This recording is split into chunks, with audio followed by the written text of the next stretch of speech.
Hey guys, so I know it's been a long time. I have been out of the country for the better part of the end of October and the start of November, and look what finally decided to show up.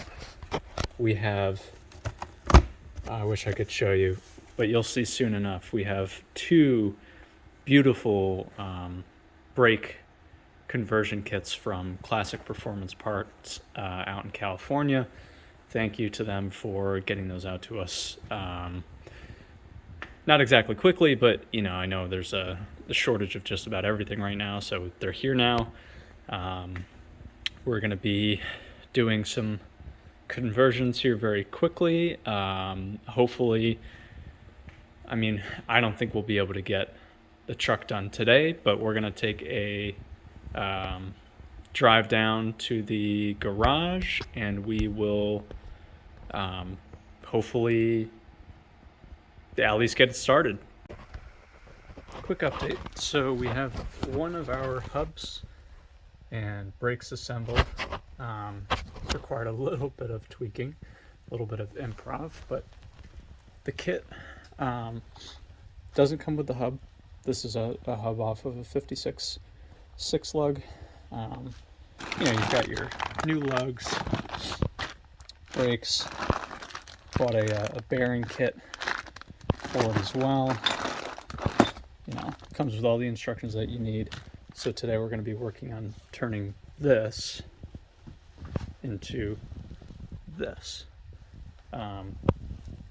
Got calipers as well, new brake lines. So as a bit of explanation for these kits, the hub, sits on top of here rather than behind it. On a traditional vehicle, you've got your hub behind.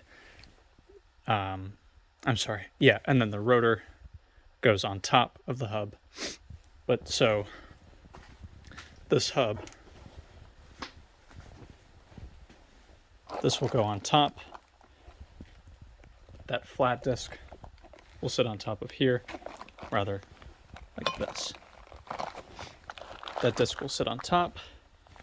It's secured in, and then you press your studs in up from behind. So, and of course your bearings, you know where those go. All right, so here we go. We've got our disc, our hub, and our cover. These sometimes have a little bit of, they don't go quite right with the reproduction pieces, so just a little grinding down is perfect. Got our studs pressed in, our bearings on the, I'm not going to flip it over, but on the other side we have the other set of bearings and the seal.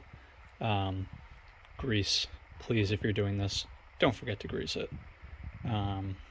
So next we're going to be preparing the spindles and getting that prepped for these to be put on.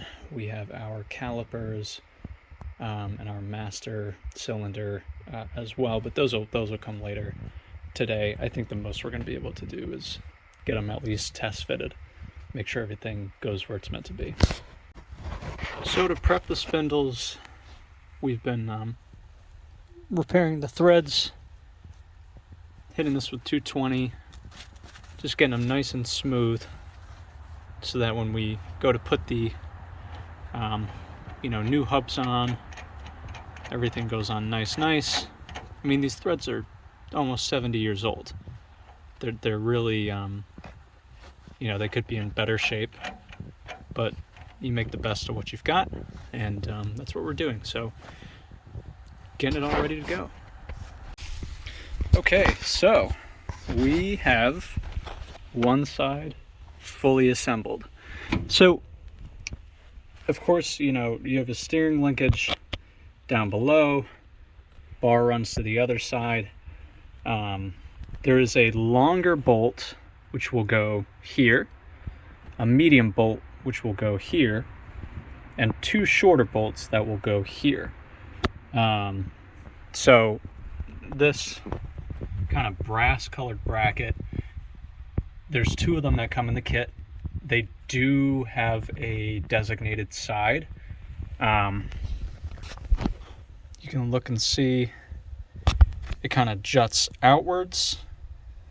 Of course, you want to have the side that's jutting more towards the inside of the truck, you know, like so, because the caliper needs to go in this space.